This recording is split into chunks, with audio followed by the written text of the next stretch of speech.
여호와는 위대하시니 극진히 찬양할 것이요 그 이름에 합당한 영광을 돌릴 것이요 아름답고 거룩한 것으로 경배할지니라. 아멘.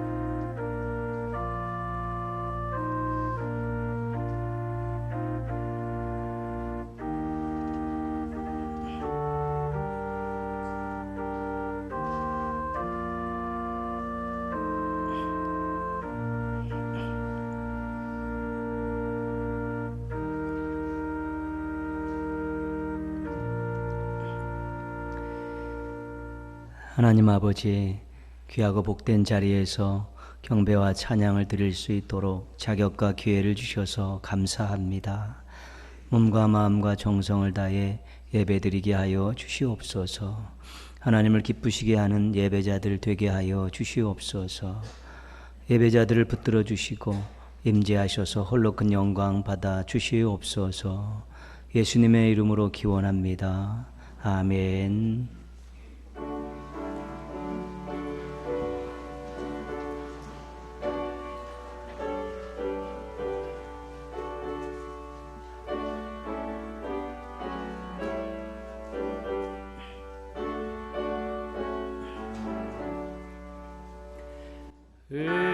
은혜로신 하나님, 우리 주 하나님, 우주 만물 만들고 우리를 택하여 사랑하는 자녀로 삼아주신 것,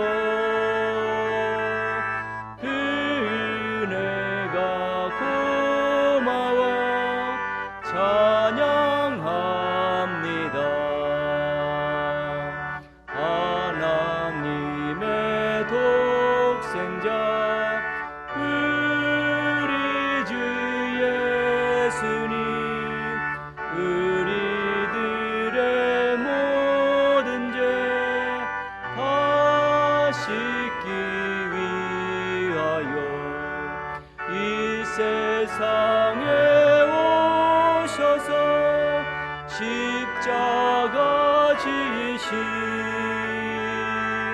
그 큰 사랑, 그 은혜 찬양합니다.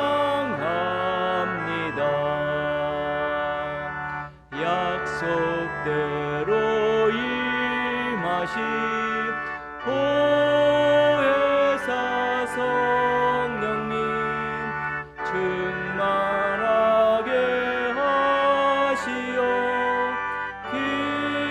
기쁨을 주시고 구원받은 확신을 주신 사랑에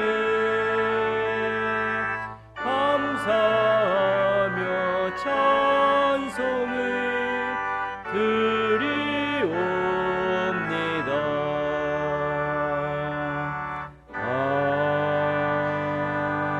아멘. 교동문 39번입니다. 교동문 39번 시편 95편 말씀 함께 교독하겠습니다. 오라, 우리가 여호와께 노래하며 우리가 감사함으로 그 앞에 나아가며 여호와는 크신 하나님이시요 땅의 깊은 곳이 그의 손안에 있으며 바다도 그의 것이라 그가 만드셨고 오라 우리가 굽혀 경배하며 그는 우리의 하나님이시요 우리는 그가 기르시는 백성이며 그의 손이 돌보시는 양이기 때문이라. 아멘. 신앙 고백합니다. 나는 전능하신 아버지 하나님, 천지의 창조주를 믿습니다. 나는 그의 유일하신 아들 우리 주 예수 그리스도를 믿습니다. 그는 성령으로 잉태되어 동정녀 마리아에게서 나시고 본디오 빌라도에게 고난을 받아 십자가에 못 박혀 죽으시고 장사된 지 사흘 만에 죽은 자 가운데서 다시 살아나셨으며 하늘에 오르시어 전능하신 아버지 하나님 우편에 앉아 계시다가 거기로부터 살아있는 자와 죽은 자를 심판하러 오십니다. 나는 성령을 믿으며 거룩한 공교회와 성도의 교제와 죄를 용서받는 것과 몸의 부활과 영생을 믿습니다. 아멘.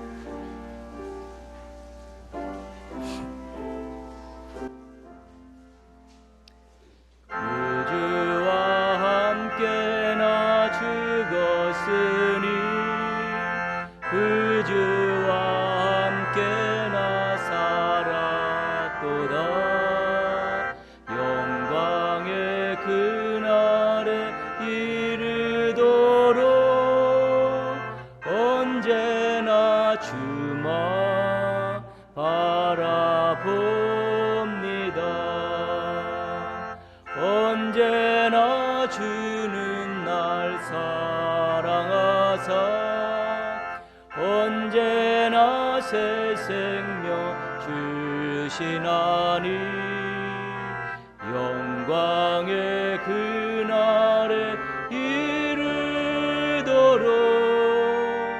언제나 주만 바라봅니다. 마음속에 시험을 받을 때와 무거운 근심이 있을 때에 주께서 그때도 같이 와서 언제나 나를 도와주시는 언제나 주는 날 사랑하사 언제나 새 생명 주시나니 영광의 그날에 이르도록 언제나 주만 바라봅니다. 뼈 아픈 눈물을 흘릴 때와 쓰라린 마음으로 단식할 때 주께서 그때도 같이 와서 언제나 나를 생각하시는 언제나 주는 날 사랑하사 언제나 새 생명 주시나니 영광의 그날에 이르도록 언제나 주만 바라봅니다. 내 몸의 약함을 아시는 주 먹고 칠 질병이 아주 없네. 괴로운 날이나 기쁜 때나 언제나 나와 함께 계시네. 언제나 주는 날 사랑하사 언제나 새 생명 주시나니 영광의 그날에 이르도록 언제나 주만 바라봅니다.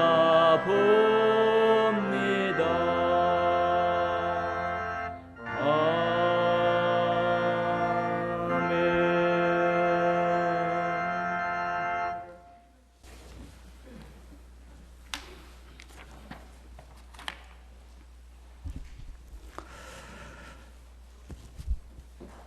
은혜롭고 자비로우신 하나님 아버지, 어려운 여건 속에서도 감사할 수 있는 마음을 주심을 감사드립니다.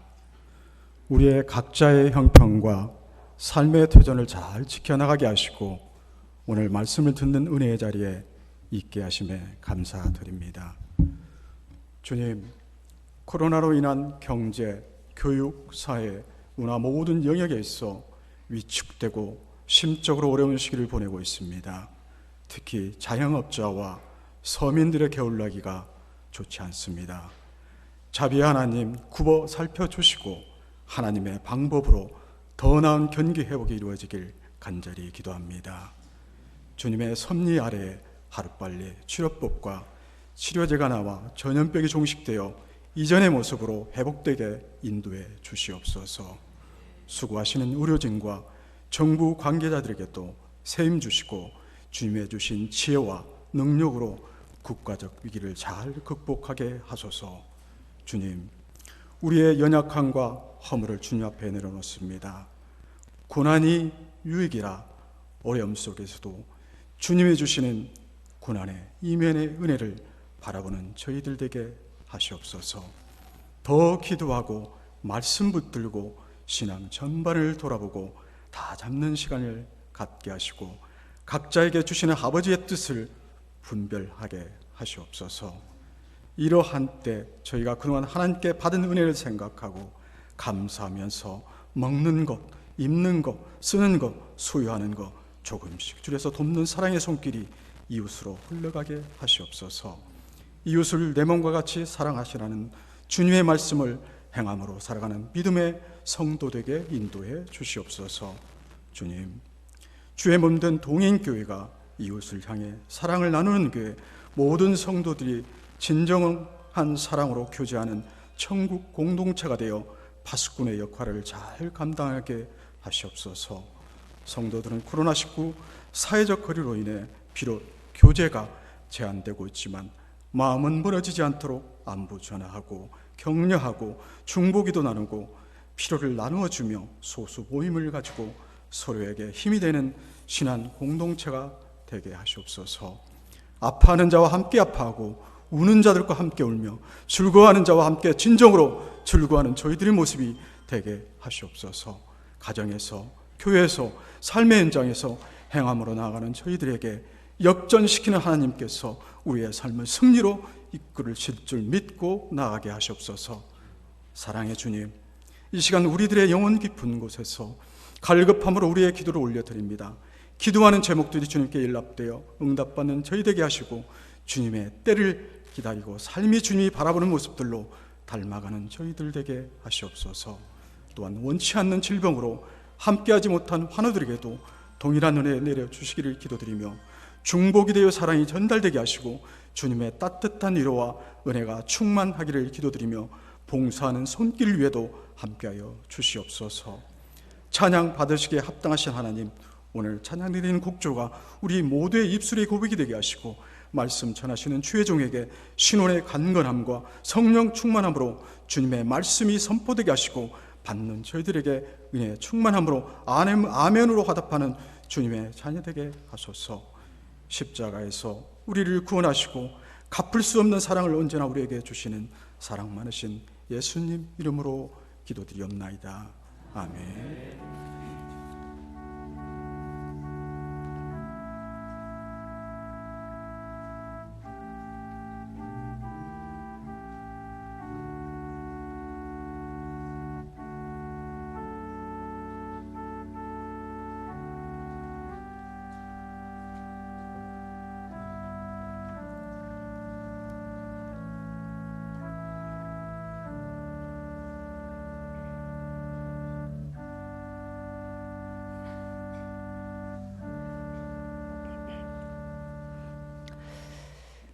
교회 소식 알려드리겠습니다. 계속해서 예배 시간 방역시 잘 지켜주시는데 앞으로도 건강을 위해서도 배려하는 마음을 가지고 또 잘 예배에 참여해 주시기 바랍니다. 토요일은 우리 새벽기도 6시에 모이고 있습니다. 또 교회에서 우리 함께 모여서 드리는 중보기도 시간이고 또 자신을 위해 기도하는 그런 시간입니다. 또 함께 해주셔서 또 귀한 은혜의 시간 될 수 있도록 협력해 주시면 감사하겠습니다. 기간과 부서는 2020년 마무리를 지금부터 잘 하시기 바랍니다. 인원에 대해, 예산에 대해서, 임원 개선에 대해, 미진 사업에 대해서 마무리를 잘 해주시고요. 남선교회 여전도에는 11월 가운데 총회를 해주시고 신임원을 사무실로 명단을 제출해 주시기 바랍니다. 교회 김장을 23, 24 다음 주 월 화요일에 하려고 합니다. 우리 함께하기 원하시는 분들 일정 조정하시고 참여해 주시고 시간 계획은 우리 다음 주에 안내해 드리도록 하겠습니다. 갈래페 모임이 19일 목요일에 있습니다. 우리 오전 11시 교회에서 출발합니다. 기억하시고요. 지금 우리가 가장 힘써야 될 부분 중에 한 가지가 예배 회복입니다. 여러분 개인적으로 예배 회복에 힘써 주시고 우리가 함께 감사와 감격과 감동이 있는 예배를 드리고 새 힘과 소망을 얻는 그런 예배를 이렇게 사모하는 그런 모습들을 유지하시기 바랍니다. 이완현 집사님 아버님께서 10일 86세로 하나님 부르심을 받으셨습니다. 지난 장례 때 기도해 주시고 또 조문해 주신 성도님께 또 감사하다는 인사를 우리 또 상주를 대표해서 전해드리겠습니다. 기도하겠습니다.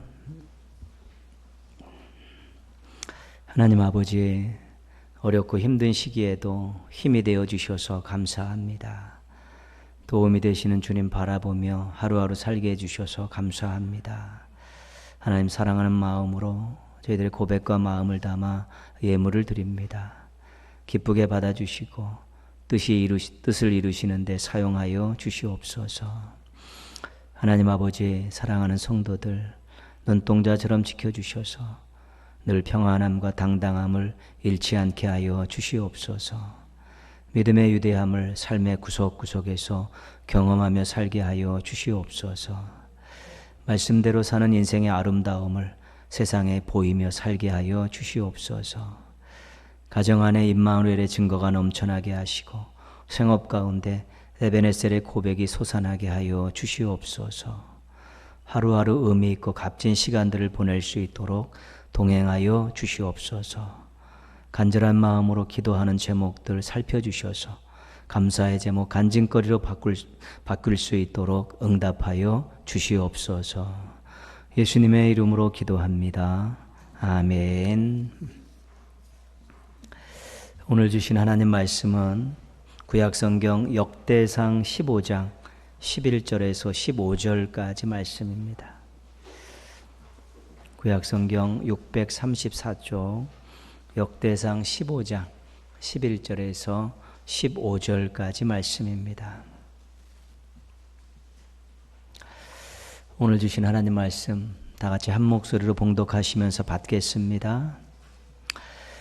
다윗이 제사장 사독과 아비아다를 부르고 또 레위 사람 우리엘과 아샤야와 요엘과 스마야와 엘리엘과 암미나답을 불러 그들에게 이르되 너희는 레위 사람의 지도자이니 너희와 너희 형제는 몸을 성결하게 하고 내가 마련한 곳으로 이스라엘의 하나님 여호와의 궤를 메어 올리라.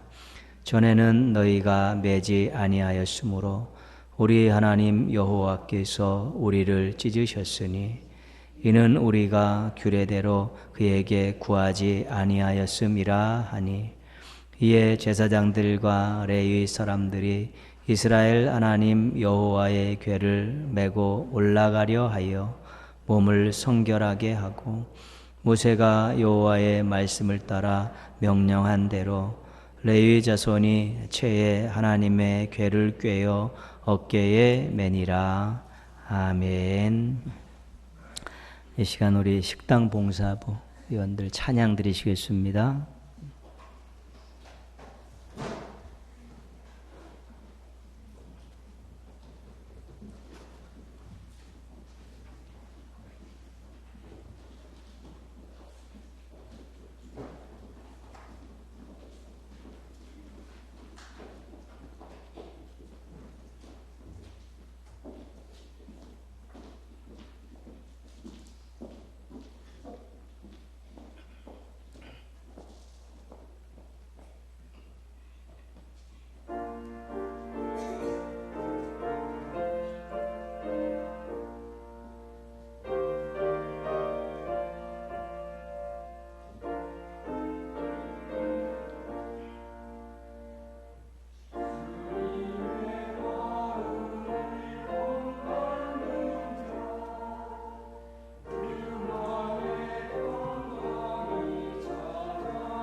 아멘. 예, 감사합니다. 예.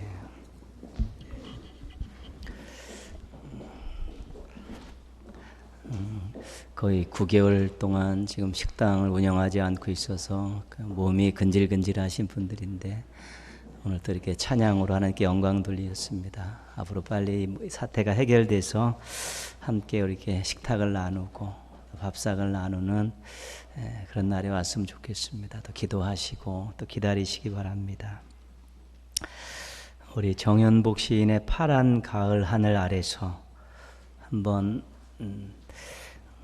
시 한번 읽어보도록 하겠습니다. 같이 시작. 티 없이 맑은 파란 가을 하늘 아래서 살아가는 게 힘들다고 한숨 쉬지 말자. 흰 구름 흘러가는 파란 가을 하늘 아래서 속상한 일 너무 많다고 눈물 보이지 말자. 살아있다는 것은 아직 희망이 남아있다는 것. 삶의 시련과 괴로움은 언젠가는 사라지고 없는 것. 눈이 부시도록 파란 가을 하늘에서 자꾸만 약한 모습 보이는 건 부끄러운 일이라. 우리 시인이 한숨 쉬지 말자, 눈물 흘리지 말자, 약한 모습 보이지 말자, 그렇게 이야기하고 있죠. 그것은 부끄러운 일이다, 그렇게 말하고 있습니다. 삶이 어려울 때 왜 한숨 쉬고 눈물 흘리고 약한 모습 보이는 것이 부끄러운 일일까 한번 생각을 해보게 되죠. 근데 이분은 신앙인입니다. 그러니까 신앙인의 입장에서 이 푸른 가을 하늘은 우리 하나님께서 만드신 것입니다. 그 푸른 가을 하늘을 만드신 하나님께서 우리를 이렇게 지켜보고 계신데 삶이 조금 어렵다고 한숨 짓고 눈물 흘리고 약한 모습 보이는 것은 하나님의 능력을 부인하는 것이기 때문에 부끄러운 일일 수 있다는 것입니다. 그렇죠.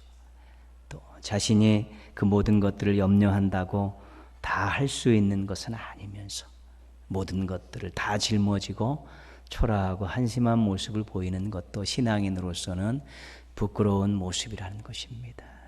푸른 가을 하늘 그걸 만드신 그 하나님께서 이렇게 우리를 사랑의 마음으로 눈빛으로 보고 계셔도 삶이 좀 어렵다고 힘들다고 땅에 꺼져라 한숨 쉬고 눈물 쏟으면서 또한 약한 모습 보이면서 그렇게 사는 것이 아니라 우리 하나님 나를 지켜보고 계십니다. 우리 하나님이 넉넉히 도와주실 것입니다. 지금은 힘들어도 우리 하나님께서 인도해 주실 것입니다. 또 이런 모습으로 사는 것이 푸른 가을 하늘에 부끄럽지 않은 일이고 그것을 만드신 하나님께 부끄럽지 않은 일이라는 것입니다. 어렵고 힘들 때 자연을 보십시오. 하늘을 보고 산을 보고 또 물을 보면서 저것을 우리 하나님께서 만드셨다. 말씀으로 만드셨다.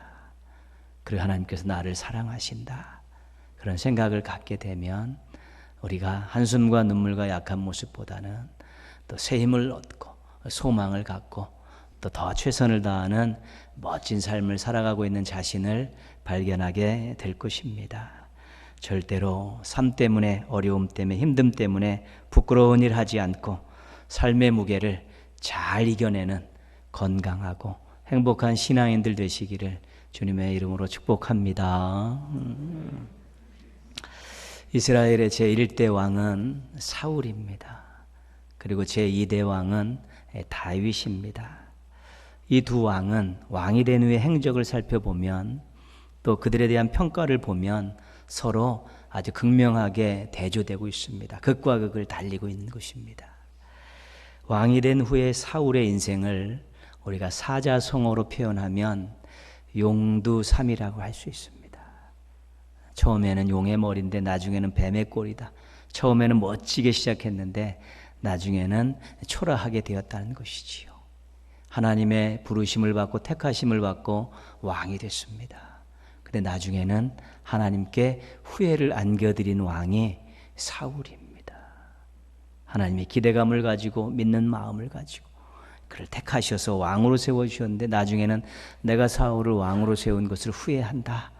그런 말씀을 들었기 때문입니다.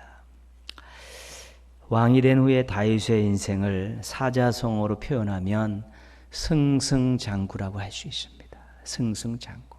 승리와 성공이 계속 이어지는 것이죠. 갈수록 좋아지는 인생입니다. 역대상 11장 9절은 왕이 된 후에 다윗의 인생을 아주 간단하게 정리해주고 있습니다. 만군의 여호와께서 함께 하시니 다윗이 점점 강성하여지니라. 왕이 된 후에 다윗이 점점 강성해졌다는 것입니다. 왜요? 하나님께서 함께 하시니까. 그래서 승승장구하는 그런 왕이 된 후에 그 다윗의 인생의 모습이 그렇습니다. 왜 사울은 용두사미의 인생이 되었고 왜 다윗은 승승장구의 인생이 되었을까? 나름대로 여러 가지 이유들을 찾을 수 있지만 오늘은 언약궤와 관계된 일들을 통해서 이 두 인생을 한번 비교해 보려고 합니다. 언약궤는 성전의 성소에 지성소 안에 있는 이런 궤짝이죠. 궤. 125cm, 75cm 되는 이 궤입니다. 금으로 다 둘렀고 그 안에는 이제 하나님께서 모세에게 주신 율법, 그 율법의 그 흔적이 들어가 있는데 돌비가 들어가 있는지 뭐가 들어가 있는지 정확하지는 않습니다. 율법의 증거궤가 그 속에 들어가 있습니다.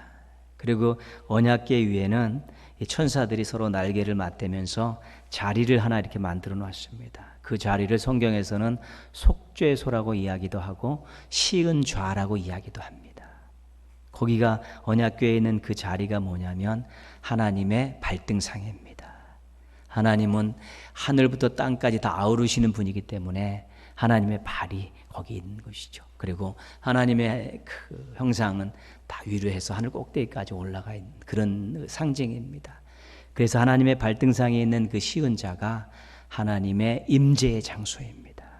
성전, 성막, 지성소 안에 언약궤 위에 시은자에 하나님께서 임재하신다고 그렇게 믿는 것입니다. 그래서 언약궤가 있는 성전에서 경배와 찬양을 드리고 거기서 하나님께 복을 빌고 거기서 하나님께 도움을 구하는 일들을 하는 것입니다. 왜요? 하나님께서 임재하시기 때문에 그렇습니다. 이 언약궤를 엘리 제사장 때 전쟁을 치르는 중에 블레셋에게 빼앗깁니다. 그래서 이 블레셋이 이 언약궤를 가지고 우리가 승리했다. 자신의 신인 다곤의 신전에다가 언약궤를 넣어두죠. 그것이 고대의 그 승리의 상징적인 방법입니다. 상대방의 신상을 자기들의 신전에 갖다가 놓는 것이죠. 우리 신이 저 적군의 신들을 이겼다는 것이죠. 근데 이스라엘은 하나님 형상이 없습니다. 형상이 없기 때문에 언약궤를 갖다 놨죠. 근데 그 언약궤를 갖다 놓은 이후에 이 다곤 팔목이 부러지고 머리가 부러지고 쓰러지고 뭐 난리가 났습니다. 더 이상 우리가 감당할 수 없다고 생각하고 다시 이스라엘로 돌려보내죠. 그 이스라엘이 기랏 여아림이라는 곳에 20년 동안 그 언약궤를 보관하게 되는 것입니다. 사울이 왕이 되었습니다. 그런데 사울은 언약궤에 관심이 없습니다. 언약궤에 관심이 없기 때문에 경배와 찬양을 드리는 것도 복을 비는 것도 하나님께 묻고 도움을 요청하는 일도 하지 않습니다. 관심이 없으면 열심을 내지 않습니다. 우리가 무언가 열심을 낼 때는 반드시 관심이 있는 것입니다. 관심이 있기 때문에 시간을 들이고 물질을 들이고 땀을 투자해 가면서 열심을 내는 것인데 언약궤에 관심이 없기 때문에 사울이 경배와 찬양을 드리는 것도 복을 비는 것도 여호와께 묻고 구하는 것도 열심을 내지 않았습니다. 아까 시작하면서 우리 사울의 인생을 용두사미의 인생이라고 말씀드렸는데 사울의 용두사미의 인생이 된 이유를 성경에서는 분명하게 말씀하고 있습니다. 역대상 10장 13절 14절입니다.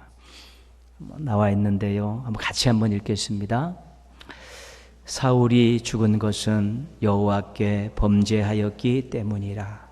그가 여호와의 말씀을 지키지 아니하고 또 신접한 자에게 가르치기를 청하고 여호와께 묻지 아니하였으므로 여호와께서 그를 죽이시고 그 나라를 이새의 아들 다윗에게 넘겨주셨더라.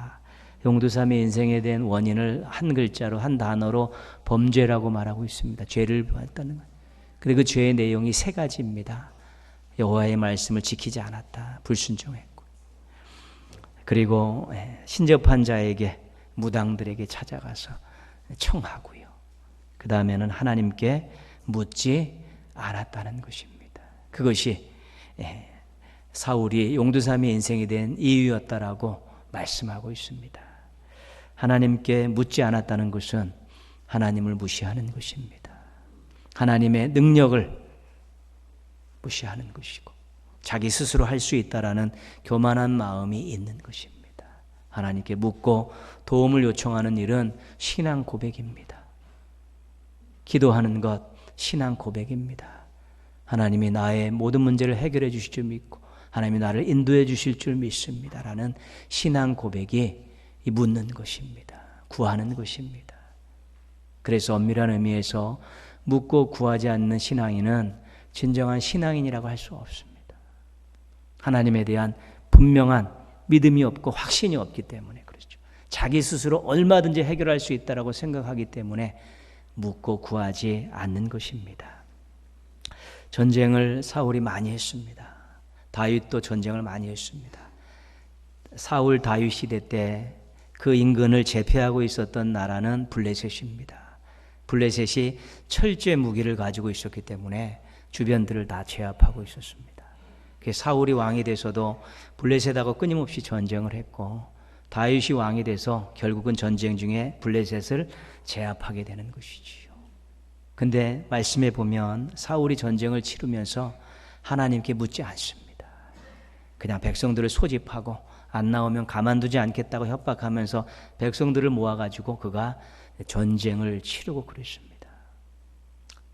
당연히 언약궤에 관심이 없기 때문에 하나님께 묻는 일이 그에게는 일상이었습니다. 묻지 않는 일이 일상이었습니다. 근데 역대하 14장 10절과 14절에 보면 다윗이 블레셋과의 전쟁을 치르는 장면이 두 가지가 나옵니다. 근데 그 전쟁을 치르기 전에 다윗이 한 내용을 보여주고 있는데요. 10절에는요.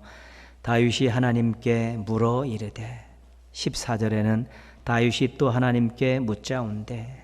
다윗은 전쟁에 앞서 늘 하나님께 묻습니다. 하나님, 출전해도 좋습니까? 하나님, 어떤 작전을 써야 됩니까? 다윗은 늘 묻고 하나님께서는 그를 도우셔서 그가 승승장구하도록, 점점 강성해지도록 하나님께서 그에게 복을 주신 것입니다. 용두삼의 인생이 되느냐, 승승장구의 인생이 되느냐, 사울의 인생이 되느냐, 다윗의 인생을 되느냐의 중요한 하나의 분기점은 뭐였냐면 하나님께 묻느냐 안 묻느냐였다는 것입니다. 하나님께 묻고 하나님께 구하는 이것을 했느냐 안 했느냐에 따라서 사울처럼 용두삼의 인생이 될 수 있고 다윗처럼 승승장구의 인생이 될 수 있다는 것입니다. 인생 살아가는 것이 그렇게 만만한가요? 부딪히는 일들을 얼마든지 풀 자신이 있는가요? 몇 걸음 앞에 어떤 일이 일어날 수 있는지 다 알고 계신가요? 만약에 그렇다면 대단하신 분들입니다. 자신의 인생을 누구에게 맡기고 있습니까? 자녀들의 인생을 누구에게 맡기고 있습니까? 가정과 생업을 누구에게 맡기고 있습니까? 자신을, 자녀를, 가정을, 생업을 책임져 줄 만한 분에게 맡겨야 되지 않습니까? 그래서 그분에게 묻고 그분에게 도움을 구해야만이 참으로 인생을 잘 헤쳐나갈 수 있는 것입니다. 우리들의 인생 살면서 착각하는 거 한 가지는 전문가에게 물으면 된다는 것이지요. 맞습니다. 그러나 그 전에 하나님께 물어야 합니다. 그리고 전문가를 소개받는 것입니다. 우리 인생을 인도하시는 분이 사람이 아니라 하나님이십니다. 우리 자녀의 미래를 책임지시는 분이 사람들이 아니라 하나님이십니다. 우리 가정을, 우리 생업을 책임져 주시고 이끌어 주시는 분이 사람들이 아니라 하나님이시기 때문에 늘 묻고 구하는 그런 모습들을 살 때 하나님의 은혜가 이슬비와 같이 소낙비와 같이 쏟아지면서 우리의 미래를 아름다운 미래로 가꾸어 주시는 것입니다. 묻지 않는 것은 무지한 것입니다. 하나님이 어떤 분인가를 모르기 때문에 묻고 구하지 않는 것은 교만한 것입니다. 자신이 다 알 수 있다고 생각하기 때문입니다. 묻고 또 묻고 열심히 묻고 구하고 또 구하고 열심히 구하는 것, 그것이 우리가 하나님을 인정하고 하나님을 사랑하고 하나님을 경외하는 증거가 되는 것이고, 하나님은 그런 모습들을 보면서 우리에게 예비된 은혜와 사랑과 복을 허락해 주시는 것입니다. 하나님께 열심히 물으십시오. 하나님께 열심히 구하십시오. 그리하여 승승장구하는 인생과 가정과 생업 되시기를 주님의 이름으로 축원합니다. 다윗도 사람입니다. 그가 우리들이 보기에는 정말로 멋지게 인생을 가꾸고 신앙생활을 하고 하나님께 충성했던 신앙의 선배이지만 그도 인생 살면서 굵직굵직한 실수들을 많이 했습니다. 그 밧세바 사건은 우리가 다 아는 것이지요. 간음, 살인, 권력 남용 이런 것들 다 어우러지는 아주 큰 사건입니다.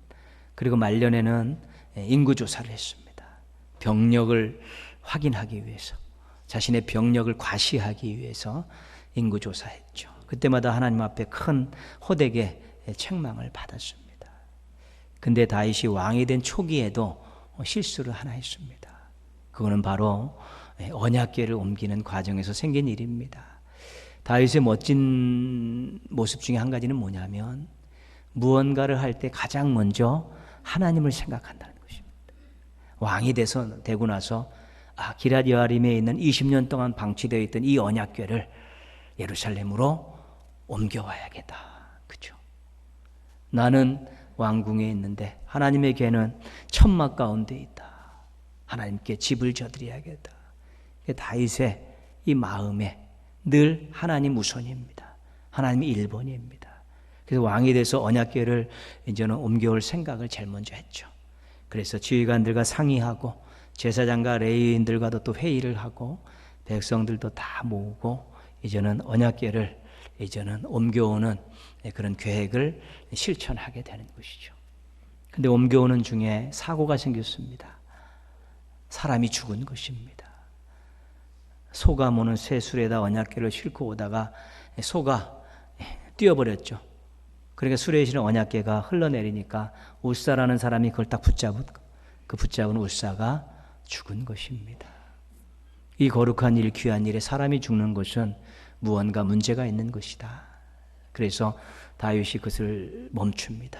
1차 언약궤 운반 그 일을 멈추고 이 언약궤를 오베데돔의 집에다가 보관을 하지요. 그러고 나서 생각을 했겠죠. 또 점검을 했겠죠. 기도를 했겠죠. 그리고 나서 그 원인을 알게 되었습니다. 오늘 13절 말씀에 보시면요. 이제 오늘 15장은 두 번째로 이제 언약궤를 옮기는 그런 장면인데요. 13절 말씀에 보시면 전에는 너희가 매지 아니하였으므로 우리 하나님 여호와께서 우리를 찢으셨으니 1차 때는 언약궤를 매지 않았다. 수레에 실었다. 그래서 문제가 생긴 것이다. 우리가 하나님 말씀대로 하지 않았다. 하나님 방법대로 하지 않았다.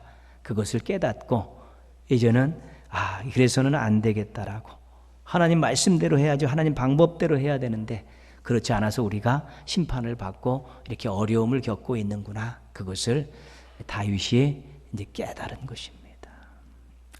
왜 하나님의 방법을 사용하지 않았을까요? 첫 번째는 말씀을 가볍게 생각하는 것입니다. 말씀을 잊어버릴 수도 있습니다. 그렇지만 심각하게 생각하지 않는 경우도 있습니다. 말씀에 분명히 명시가 되어 있는데 그러면서 넘어갈 수 있다는 것입니다. 우리들의 삶 가운데서도 하나님 말씀에 하라고 하는 것, 하지 말라고 하는 걸 분명히 내가 알고 있는데 기억하고 있는데 그럼에도 불구하고 못 본 듯이 넘어가기도 하고 또 가볍게 생각하면서 고민하지 않고 그냥 스쳐가기도 하는 것이죠. 그렇게 되면 말씀에서 어긋날 수 있는 것입니다. 두 번째는 편하기 때문입니다. 메고 가는 것보다 수레에 싣고 가는 것이 훨씬 편합니다. 편하면 하나님의 방법도 무시당할 수 있는 것입니다. 세 번째는 원하는 일을 빨리 얻을 수 있기 때문에 그렇습니다. 그렇죠? 수레에 싣고 훅 가면 빨리 일을 처리할 수 있는 것이죠. 메고 가면 한참 걸리기 때문에 어려운 것입니다. 그래서 이 하나님의 방법을, 하나님의 말씀을 무시하고 또 편하기 때문에, 유익하기 때문에 다른 방법을 사용할 수 있다는 것, 비단 다윗의 실수뿐만 아니라 오늘 살아가는 우리들도 그렇습니다. 말씀을 가볍게 생각하고 또한 편하기 때문에 이득을 얻으려고 하나님의 방법을 무시하는 일들이 생겨날 수 있다는 것입니다. 15절 말씀, 다윗이 어떻게 했는가 같이 한번 읽겠습니다. 모세가 여호와의 말씀을 따라 명령한 대로 레위 자손이 채에 하나님의 궤를 꿰어 어깨에 매니라. 다윗이 방법이 잘못됐다는 걸 알고 이제는 다시 한번 율법을 잘 읽어보고 이제는 레위인들 성결을 준비시켜서 그 어깨에 맸다는 것입니다. 불편하고 더뎠지만 하나님의 방법대로 한 것입니다. 다윗은 하나님의 명령대로 하나님의 방법으로 언약궤를 옮깁니다. 그리고 감사 찬송을 올리죠. 그리고 왕의 취임식을 그 언약궤 앞에서 합니다. 자신의 왕의 취임식을 언약궤에서 합니다. 하나님이 어떻게 하셨겠습니까? 하나님께서 다윗의 가문에 복을 약속하셨고 다윗의 이름이 창대해질 것을 약속하셔서 결국은 다윗이 승승장구하는 인생을 살게 되었다는 것입니다. 아까 우리가 사울이 용두삼이 인생을 살게 된 이유 가운데 범죄하였다. 그러면 그 첫 번째 이유가 하나님의 말씀을 순종하지 않았다는 것을 들었습니다. 그러니까 다윗이, 사울이 각자의 인생을 살아갈 때 있어서 하나님 말씀대로 하나님의 방법대로 했느냐 안 했느냐에 따라서 용두삼이 인생을 살았는가 승승장구의 인생을 살았는가가 결정되었다는 것입니다. 세상은 정말 빠르게 변하고 있습니다. 이 세상의 특징 중 한 가지는 자기 중심으로 살라는 요구가 점점 커져가고 있다는 것입니다. 너 챙기면서 살아라, 누리면서 살아라, 그렇죠? 즐기면서 살아라. 이런 것들이, 요구들이 많아졌고 유혹들이 많아졌고 실은 거기에 편승하면서 살아가는 사람들이 굉장히 많아지고 있습니다. 미국 대선이 이제 거의 마무리가 됐죠. 마무리가 됐는데 그 표차가, 바이든하고 트럼프 표차가 별로 나지 않았습니다. 트럼프가 세계에도 많은 실망을 안겨주었고 또 평화 질서 유지에도 많은 해를 끼쳤고 자국 내에 있어서도 많은 미국인의 자존심들을 꺾어내는 일들을 해서 실정하고 실패한 대통령으로서 표에 의해서 심판을 받을 줄 알았습니다. 그런데 별로 표 차이가 안 납니다. 아직도 7천만 명이라는 된 사람이 그를 지지하고 있는 것이지요. 왜 지지하고 있는가? 그것들을 분석한 것이 나왔는데 트럼프의 주장하는 내용이 이겁니다. 미국 우선주의, 경제 발전, 두 가지뿐이 없습니다. 이 나라만 잘 먹고 잘 살면 된다라는 그 주장이 미국의 반이나 되는 사람들에게 먹히고 있다는 것입니다. 그가 실패했음에도 불구하고, 그가 실정했음에도 불구하고 미국만 먼저 잘 먹고 잘 살면 된다, 우리나라만 먼저 잘 먹고 잘 살면 된다라는 것에 동조한 사람이 거의 반에 육박했다는 것입니다. 청교도 신앙 위에 건설된 나라입니다. 근데 이제 세파에 찌들려서 이제는 우리만 잘 먹고 잘 살면 된다라는 것에 수많은 사람들이 다 동조하고 있다는 것입니다. 우리 시대도 마찬가지입니다. 나만 잘 먹고 잘 살면, 우리만 잘 먹고 잘 살면 된다라는 생각이 팽배해 있습니다. 근데 그런 생각의 위험성은 뭐냐면 그렇게 살기 위해서 수단과 방법을 가리지 않는다는 것입니다. 하나님께서 금지하신 것들을 하고 있다는 것이에요. 하나님의 방법이 사용되지 않고 불의한 방법들이 사용되고 있다는 데 대해서 문제가 심각한 것입니다. 수많은 제국들이 역사에 왔다 사라졌습니다. 그들이 자국 중심으로 모든 정책을 폈다가 살아남아 있는 제국들이 없습니다. 하나님이 역사의 주인이신 이상 그런 모습으로 살아가는 나라, 그런 모습으로 살아가는 인생들을 하나님께서 끝까지 잘 살게 놔두시지 않기 때문에 그렇습니다. 또 하나의 이 시대의 특징은 거대한 괴물 같은 사회적 구조입니다. 도저히 아무리 악을 써도 바뀌지 않는 그런 괴물과 같은 사회적 구조악들이 이렇게 떡하니 자리 잡고 있어서 개인의 힘으로는, 소수의 힘으로는 어찌할 수 없는 그런 답답함을 보이고 있는 것입니다. 제대로 살아보려고 하면 더 답답하고 힘든 세상살이가 될 수밖에 없는 그러한 지경에 이른 것입니다. 이명식이라는 분의 시, 나 이제부터 삐딱하게 살기로 했다의 일부 내용입니다. 나 이제부터는 반듯하게 살지 않기로 했다. 좀 삐딱하게 살기로 했다. 그간 허리 휘게 일하고 돈 벌어 꼬박꼬박 세금 내며 살았는데 백수건달 양아치처럼 살기로 했다. 내가 반듯하게 살아간다고 세상이 반듯한 것도 아니다. 정상적인 방법으로 살면 자기만 손해보는 같은 이 세상 향해 하나의 일침을 날리는 것이죠. 물론 이분이 그렇게 살겠다는 건 아닙니다. 여태까지 잘 살아왔는데 세상을 향해서 한번 어깃장을 놔보는 것입니다. 왜 이렇게 안 변하느냐? 왜 이렇게 괴물 같은 것들이 떡하니 자리 잡고 있어서 변하지 않고 힘들게 하느냐? 이런 어깃장을 놓는 것이지요. 그럼에도 불구하고 우리 신앙인들은 하나님의 뜻에 어긋나는 하나님의 방법을 동원하지 않아야 합니다. 일상의 삶 속에서도 주님의 일을 함에 있어서도 어려운 일을 만나도 하나님의 정당한 방법대로 가야 하는 것입니다. 부당한 방법, 불의한 방법은 우리가 해야 될 일이 아닌 것입니다. 왜냐하면 궁극적으로 하나님께서 이 역사를 주관하시고 모든 인생들을 책임지신다는 믿음이 우리에게 있기 때문에 우리는 순간의 만족을 위해, 순간의 시원함을 위해서 부당한 방법을 따라가는 것이 아니라 하나님의 정당한 방법을 따라 살아가야 되는 것입니다. 도박하고 투기하고 사기치고 도둑질하고 돈을 버는 것은 정당한 방법이 아닙니다. 땀 흘려 수고하면서 돈을 버는 일이 하나님이 원하시는 방법입니다. 다른 사람의 인격과 생명을 해쳐가면서 자기의 이익을 챙기는 것은 정당한 방법이 아닙니다. 정정당당하게 경쟁하고 함께 살려하고 나누는 모습들이 하나님이 원하시는 방법입니다. 혹자는 이렇게 이야기할 수 있습니다. 그렇게 해서 무시당하지 않고 살 수 있겠습니까? 그렇게 해서 언제 남부럽지 않게 살 수 있겠습니까? 그러나 우리는 이렇게 묻습니다. 그럼 그렇게 해서 하나님 앞에 부끄럽지 않게 설 수 있겠습니까? 그럼 그렇게 한다고 해서 정말 행복할 수 있다고 생각하십니까? 세상의 외침에 대해서 반드시 맞짱 뜰 수 있어야 되는 것입니다. 제2차 세계대전이 끝나갈 무렵 독일을 점령한 연합군이 한 폐허의 지하실로 들어가게 됐습니다. 거기에 송곳으로 다윗의 별과 세 줄의 글이 써 있었습니다. 나는 태양을 믿는다. 그것이 비치지 않을 때라도. 나는 사랑을 믿는다. 그것이 표현되지 않을 때라도. 나는 하나님을 믿는다. 비록 아무 말씀이 없으실 때라도.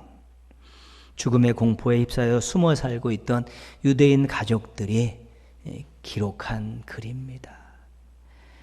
어떤 상황 속에서도 하나님께서 일하고 계시다는 사실을 믿고 있는 것입니다.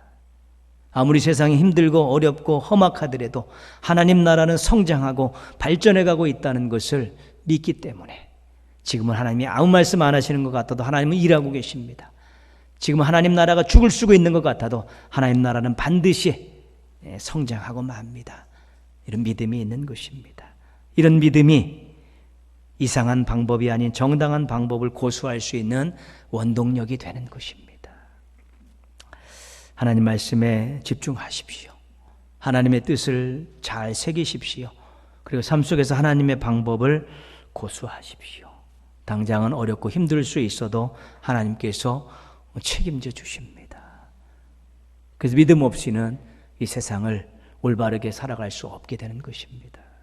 하나님의 방법으로 하나님의 인도하심을 받을 때 그 인생이 복된 인생이 될 수 있고 승승장구하는 인생이 될 수 있게 되는 것입니다. 열심히 묻고 열심히 구하십시오. 그리고 믿음으로 굳건히 지키면서 하나님의 방법대로 살려고 노력하고 그 방법을 고수하십시오. 하나님께서 책임져 주실 것입니다. 하나님께서 인도해 주실 것입니다. 하나님의 영광을 드러내는 삶을 사실 것입니다. 작은 촛불이지만 작은 등불을 비치면서 세상을 아름답게 하는 중요한 일조하는 인생들이 되어질 수 있게 될 것입니다. 열심을 내어 묻고 또 하나님의 방법을 고수하는 가운데서 아름다운 미래를 맞이하시기를 주님의 이름으로 축원합니다. 기도하겠습니다. 함께 기도하실 때요, 열심히 묻고 열심히 구하게 하여 주옵소서. 그래서 하나님의 도우심을 경험하며 사는 복된 인생 되게 해달라고 기도하시고요, 어려움 속에서도 하나님의 방법을 따르게 해주셔서 하나님의 책임져 주시는 놀라운 복을 누리게 하여 주옵소서. 자신과 가족들과 우리 믿음의 가족들을 위해서 한번 같이 기도하겠습니다. 하나님 아버지 감사합니다. 오늘도 예배 자리에 있게 해주셔서 감사합니다. 세상이 정말 힘들고 어려운 일이 너무 많습니다. 그래도 하나님께 묻고 열심히 묻고 하나님께 구하고 열심히 구하면서 하나님의 돕는 은혜로 살아가게 하여 주시옵소서. 엉뚱한 것에 묻지 않게 하시고 또 전혀 묻지 않는 비신앙적인 모습으로 살아가지 않게 하여 주시옵소서. 하나님의 방법을 고수하게 하여 주옵소서. 조금 손해가 되고 조금 불편하다 하더라도 하나님의 방법을 따라가게 하여 주셔서 하나님이 책임져 주시는 것을 세상 사람들에게 보이며 살아갈 수 있도록 도와주시옵소서. 하나님, 저희 한 사람이 작은 것이지만 작은 불빛이 되게 하여 주셔서 이런 불빛들이 모여 어두운 세상을 밝혀가게 하시고 하나님 나라를 세상에 드러내고 하나님 나라를 세상에 맛보게 하는 귀한 역할들을 잘 감당할 수 있도록 도와주시옵소서.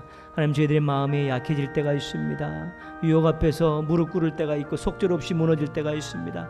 붙들어 주시옵소서. 이끌어 주시옵소서. 격려하여 주옵시고 믿음의 믿음을 더하여 주셔서 넉넉히 이겨내게 하여 주옵시고 아름다운 모습 살아가게 하시고 복된 모습으로 살아가기에 부족함이 없게 하여 주시기를 원하옵고 기도합니다. 하나님 아버지 도와주시고 저희를 통해 영광 받아 주옵시고 아름다운 일들을 이루어 주시옵소서.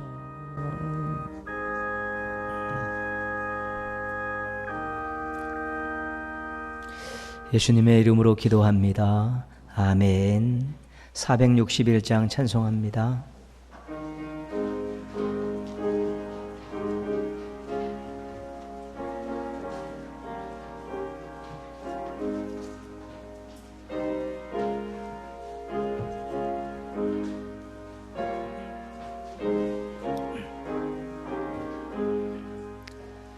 십자가를 질 수 있나 주가 물어보실 때 죽기까지 따르오리. 성도 대답하였다.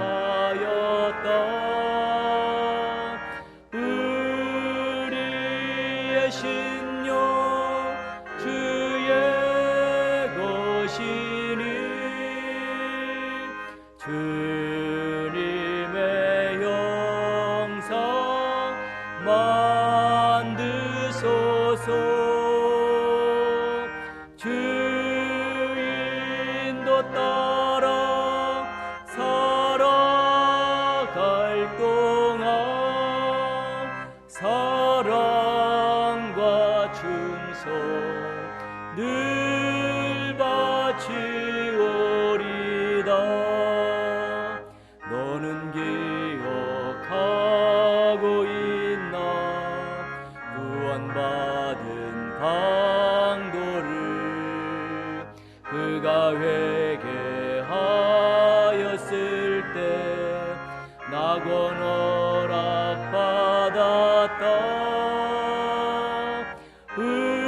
우리의 심령 주의 것이니 주님의 형상 만드소서.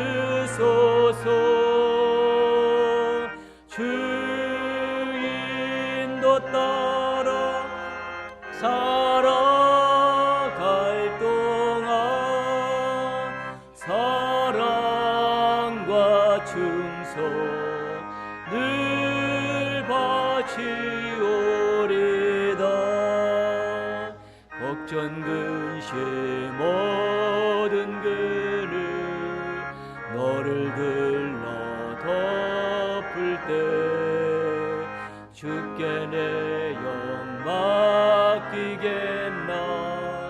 최후 승리 믿으며 우리의 심령 주의 것이니 주님의 영상 만드소서.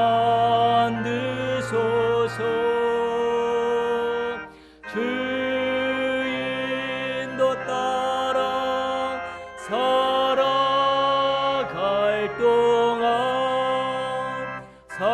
사랑과 충성 늘 바치오리다. 이런 일 다 할 수 있나. 주감으로 보실 때 용감한 자 바울처럼 선뜻 대답하리라.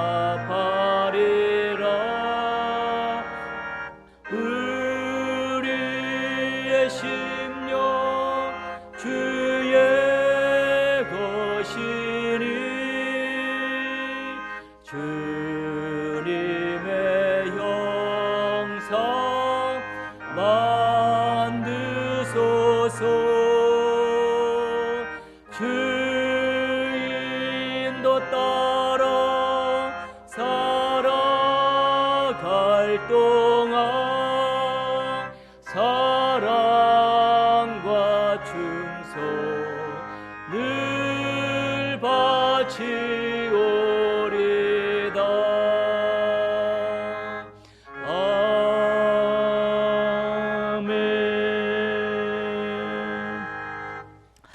지금은 우리 구주 예수 그리스도의 은혜와 아버지 하나님의 크신 사랑과 성령님의 능력이 예배자로 영광 돌리고 하나님의 백성답게 살 것을 다짐하는 믿음의 가족들과 이들의 가정과 생업과 학업과 한 주간의 삶 위에 함께 하시기를 축원하옵나이다. 아멘.